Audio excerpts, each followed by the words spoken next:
Hello everybody and welcome back to Kerbal Space Program, where we are, I think, pretty much ready to go and do some moon orbiting. I'm pretty sure that that's what we've got going on here. Oh yeah, that's definitely some moon orbiting material. Excellent. Okay, so we will go ahead and leave this facility, and honestly, pretty much the same rocket that we've been using will be perfectly capable of that. Let's just go ahead and load in the Hever Lifty Mark 1 here. Fantastic. And this rocket is a pretty decent workhorse, all things considered. I mean, we definitely want to open the version where I fixed the staging. That would help. Hello, Hever Lifty Mark 1 with fixed staging. There we go. And I do think that we want to bring in our least experienced pilot. That would be Valentina. And we want to bring Bob on this. We absolutely want a scientist along. Okay, sounds good. So, do we want to just fly this thing as is? I mean, it pretty much is designed to be a moon orbiter. That's basically what the plan was all along for this thing. I do want to snap this off, rotate that, and snap it back on. There. That feels a little bit better. Perfect. Now these are lined up here. There we go. We'll call that good. And yeah, I'm pretty sure that we've got more than enough to do a moon orbit here and return. If not, we can always do some sort of a rescue mission, but that's not, I think, going to be super necessary. So we're just going to target a reasonably high orbit, like, I don't know, 150 kilometers maybe. That'll be good enough for a home and transfer. I mean, anything pretty much would be good enough for a home and transfer, but something along those lines will probably be fine. I mean, we could go for something lower. Let's just go ahead and launch this, and we're going to do the good old-fashioned wing it technique. That's definitely what you want to hear from rocket scientists, I hear. You know, we're just going to wing it. Fantastic. Okay, so let's throttle on up, SAS on, and up we go. We don't really care about the KER landing right now, so we'll go ahead and get rid of that. And we will begin our gravity turn, I think at about 1 to 200 meters per second will be fine. So we're at about 60 right now. Acceleration at this stage is always a little bit on the slow side. That's 100 there. And let's just go ahead and begin this. We're a little overstable, I feel like, right now. But there we go. We're just going to lock prograde for the moment. I'm not expecting this to be a very aggressive turn. In fact, this is a little under-aggressive, I think. Let's go back onto stability assist and get it heading on over a little bit. Something kind of like, this feels a little bit much. Whoa, okay. Okay, there we go. We got it back under control. That was exciting for a moment there. We lost control, but we got it back, and all looks good, actually. We're just going to hold here. It's not an efficient descent profile under any circumstances, but it's all good. Okay, so we'll ditch our side boosters. Off they go. And for the time being, we are getting more horizontal than vertical speed right now, and that's pretty much what we want at this moment. So that's great. Apoapsis height is only about 25 kilometers. Time to apoapsis is still increasing, so that's good. We don't want time to apoapsis to be decreasing while under power here right now. So we're just going to sit at this attitude for the moment, making our way on up. I think we'll target around 80 kilometers is going to be our target point here. Should be completely fine. And this stage should have more than enough delta V to get us into a decent high and low lunar orbit. I think that's going to be a lot of science that we can get out of that. In fact, that's definitely going to be a lot of science.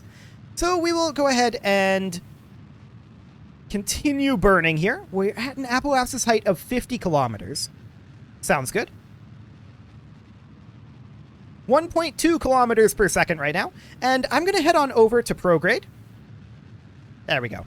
We can definitely be working on more horizontal speed now. Yeah, this is fine. So apoapsis height is now 70 kilometers. And 80. We'll call that good. And we will go ahead and circularize this a bit. I didn't choose the launch window for going to the moon optimally, so we'll just have to circularize here. It's okay. No big concern. So we will angle over towards this particular node. There we go. 763 meters per second. We might have to burn a little bit from this stage. We'll see what it looks like when we actually pop out of the atmosphere in terms of efficiency. But for now, this seems reasonably fine. Okay. We're going to be popping out of the Atmo momentarily here. We just need to climb another kilometer. Half a kilometer. And there we go. Yeah, we're going to have to burn a little bit from our maneuvering stage, but that's okay. So T-minus 20.5 seconds is when we want to burn this. And we'll do it right about now. So we're going to get most of the way to circularization here. We'll have to burn a little bit from this stage, but that's okay. We've got plenty for going to the moon. Just heading over a little bit to hit that node a little bit more precisely.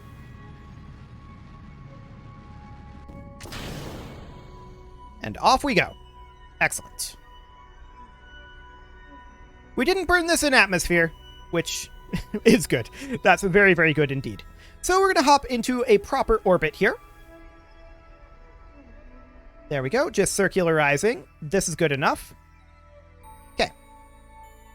We shouldn't need to change inclination very much to intercept the moon. 1.1 degrees. That's probably good enough. We'll unset that target, and we will aim to intercept the moon possibly somewhere around here. How's that looking? Yeah, that's good. So we're going to try to bring this down to be around... Ooh, that's not a great periapsis there. I mean, that would work. Sure. We'll go ahead and do that. So we'll just get oriented for that burn. That burn is going to be in a while, and this is going to burn most of our fuel, but that's okay. Cool. So we will go ahead and warp to this burn. We're going to want to burn this at T-minus 32.5 seconds.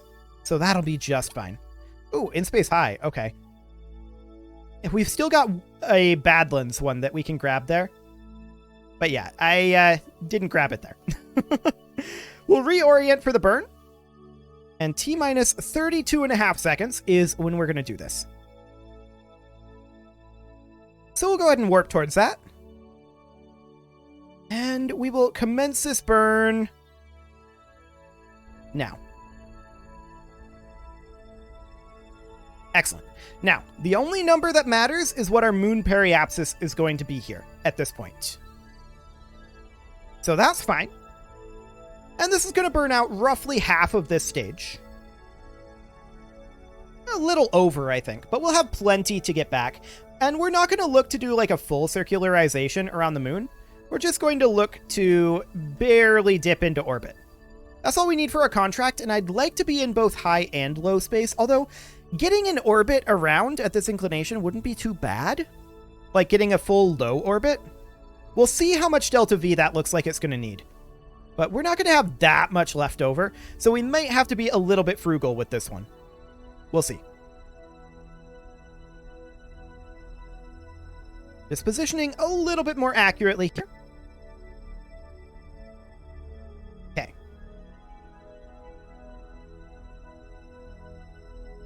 So this periapsis here is the number that matters. We're looking to get that around... Well, around 63 would be fine. 82. Yeah, I think 60 kilometers is more than good enough.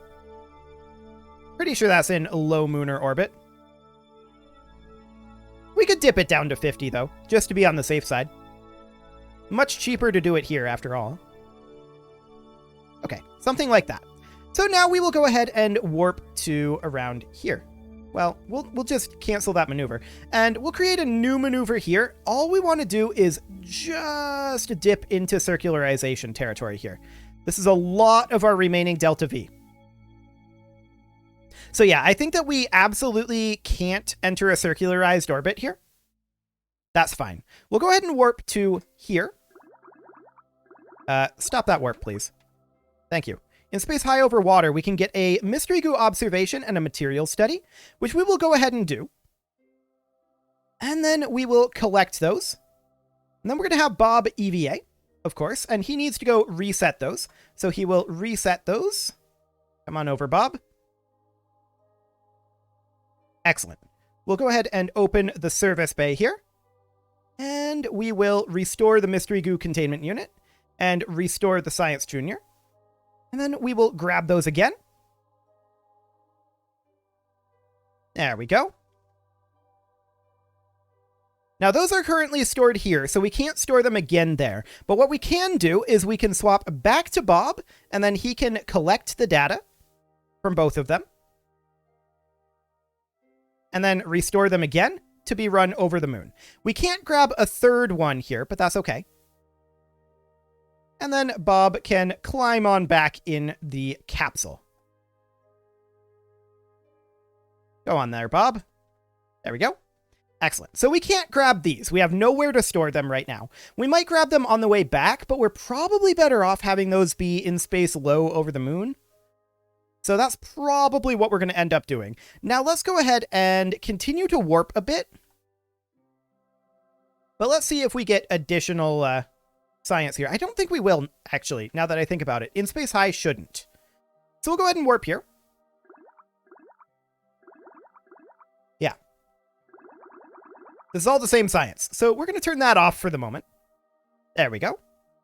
And we can turn it back on now that we're over the moon. We're going to grab our mystery goo observation and our materials study. We'll go ahead and open the service bay as well. There we go. And Bob can EVA once again. And he's going to come on over here.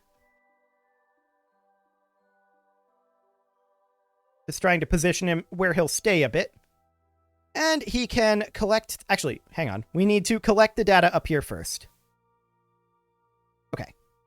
So collect all of that. And then we will restore the mystery goo. And restore the science junior. Get a little closer here. We'll observe that mystery goo. We'll keep that. We'll collect that data. And we'll conduct a materials study. Keep that and collect that data. And then we'll restore both of those. And once again, we don't have anywhere else to put data here that would not render these modules inoperable. So we're just going to get the two. We will store one in the reentry module and one in the experiment containment unit. There we go. And up to the hatch we go. Perfect. So we've got those stored. We can't get additional data on these yet, but that would be what another flight would be for. So now we're just going to warp downward a bit. We're going to warp forward about 27 minutes here. Hello, Kerbin. Excellent. We want to get down to in space low over the moon here. Now, because we aren't going to be orbiting the moon, we definitely want to look at getting this in a bit of a different position. Specifically, what we want to do is, I don't even know what I'm saying. Get this in a different position? What does that even mean?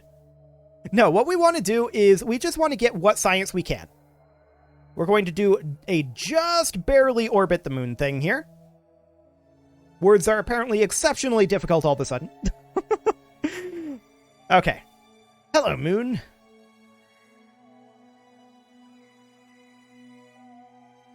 Okay. So we're still in space high here. Let's continue to warp forward. I'm not sure exactly what the boundary is between in space high and in space low over the moon. This is still in space high. That's it. Okay. In space near is 60 kilometers. Sounds good. So we'll crew report, we will temperature scan, we will atmospheric pressure scan, we will mystery goo observation and materials study. Excellent. And we're going to flip around over towards retrograde. It's going to be a retrograde burn. We will have Bob EVA here. We'll grab an EVA report. He will go ahead and let go and hop on over here. Bob, you get reset? There you go. Thanks, buddy. And we're going to hop in over here. We will go ahead and collect. Actually, we need to collect all of the data up here. Collect all. There we go. And then we will restore these. Just hold still there, Bob. There you go.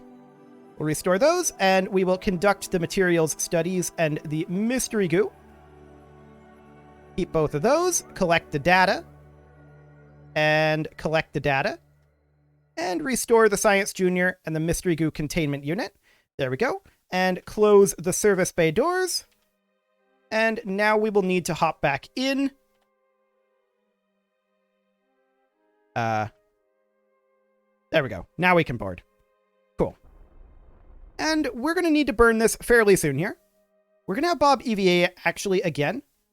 And grab that EVA report from the twin craters. There we go. And we need to burn this. We'll burn retrograde. Okay. There we go. We'll save the other 22.9 meters per second. Contract complete. Fantastic. And now we'll grab these again. And this is what we'll bring back. So this will make these inoperable. That's okay. We'll close these doors. We're now done with science, except for potentially EVA reports over other biomes. So let's look at what potentially returning might look like. Okay, that's awkward timing. We're definitely going to want to do it over on the other side, which makes things awkward for us, for sure, in terms of delta V. If I can... This is easier. There we go. So if we were to do something like this... Oh, this is fine. Okay, so this is absolutely okay. This is a nice return trajectory. Bring this back at around 40 kilometers. Yeah, that looks good. Okay, we can grab an EVA report from the moon's lowlands. There we go. Fantastic. And now we're going to warp ahead a little bit. We're going to stay in orbit here for a while, but we're going to want to be anywhere that we can be in space low. We're going to want to do normal warps. Okay. We don't want to do an automated warp. Okay, we're now in space high, so that's as much science as we're going to get on this trip. Sounds good. So now we can go ahead and turn over towards prograde. It's going to be a pure prograde burn by the time we get there, but we can just go ahead and time warp to it. Fantastic. We are now almost in position for this burn. T minus 4.5 seconds. So we'll go ahead and warp towards that. Okay. And we're going to burn this right about now. Okay. So we're just going to burn this a little bit more carefully here. Bringing this down to that 40 kilometer mark. That's what we want. Good enough. And we've got 131 meters per second left for a reentry burn. I like it. So that's fantastic. We're going to come in right around here, I think.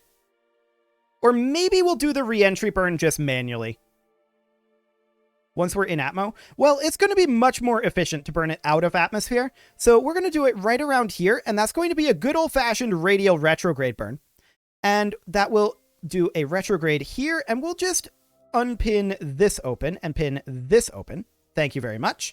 Retrograde burn brings us down like that, and then we'll radial it back out. But we can see we've already burned off way more fuel than we have. So we're going to need to be a little more cautious with that, for sure. So a radial burn. And then a retrograde to keep that up at around 40 kilometers. This may actually require a multiple reentry. Like a multiple aerobrake pass here. We have 131 meters per second. Okay. You know what? I think I'm just going to burn pure retrograde at the periapsis. And we'll burn all of that off, and then we'll ditch this engine. But it may require multiple aerobraking passes. Okay, sounds good. So we'll go ahead and warp to around here to escape the influence of the moon. Later, moon. Was nice flying in a circle around you. Well, it was never a circle. It was nice flying in an ellipse around you. We also got the first spacewalk in orbit of the moon, so that's great. We're of course going to want to be in retrograde mode, and we're going to be falling towards the Earth for a good long time. We're going to build up a lot of speed here. But our periapsis is only 40 kilometers, so let's go ahead and warp to about here. And we are on our way back. Nothing can stop us at this point. We will return. The question is, will it be in one piece? The answer, yes, it will be in one piece. So here we come back. Fantastic. We're now in space near. We'll orient retrograde. And we're just going to warp on forward. Fantastic. We are now in atmosphere. How long of burn do we have? 7 seconds. Okay, so we want to burn at periapsis, so I guess P minus 3.5 seconds. It's not going to be much in terms of how much we're going to get done there. We're not going to spend a lot of time in the atmosphere at this trajectory, so that's definitely something to think about. But yeah, you can absolutely see we're already getting a lot of heating, and that's because we're going fast. Like, we're going really fast. This is already burning off. Okay. We're going to do our burn now, then, and slow it down by a little bit. Okay. So that's burned off. Okay.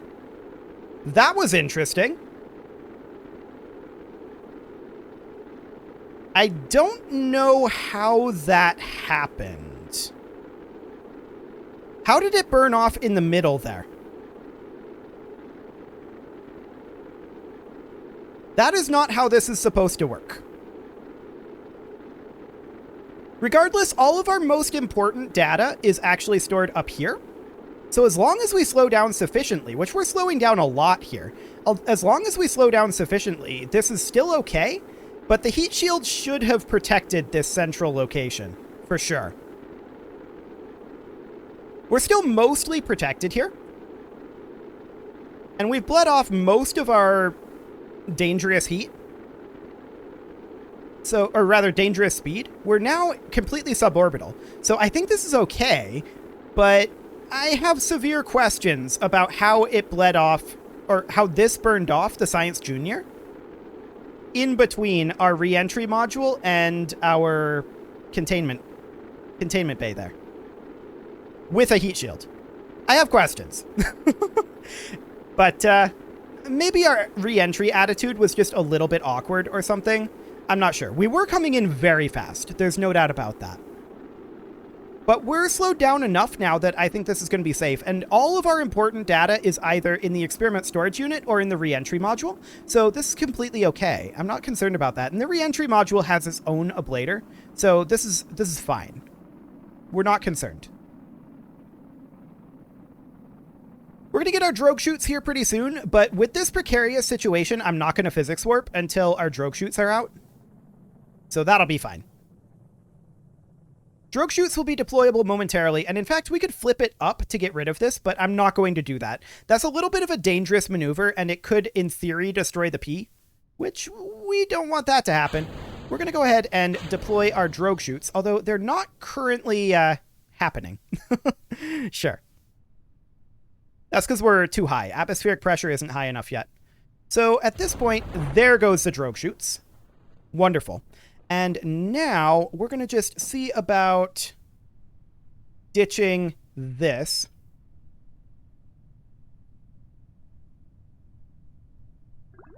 There you go, buddy. Okay. Fantastic. We can grab our crew report here, I suppose. And we're over mountains, but we were only over there very briefly. We'll just go ahead and time warp on down. SAS is no longer needed at this time. So yeah, I have severe questions about how the Science Junior burned off there. I don't think it should have, but I'm guessing it was just a slight attitude issue. We're going to have absolutely no problem getting to the ground, though. Excellent. And that would have been the heat shield and container bay. And yeah, 8 meters per second shouldn't be a problem. Cool. So downward we drift here. We're about 400 meters above the surface. This is going to get us a whole lot of science and cash, but it's not going to be as much as I'd hoped. And that's because that Science Junior burned off. And there we are. Fantastic. We'll go ahead and recover that, and let's see what we got. It should be a lot. In theory. We had very little science that was stored in those locations, although I think I didn't grab the science from the thermometer and the barometer. I think we may have lost that. No, there's the barometer and the thermometer. Okay, fantastic. I did grab it. So we got 468.5 science from that. That's a lot. It is time to put a cut in here, though, so I'm going to go ahead and do that. And next episode, we are going to spend that science on something. But hey, we did indeed return home from orbit of the moon. That is fantastic. You can leave your offerings to the engagement gods in the form of likes, comments, subscribes, and bell ringings, and I will see you all next time.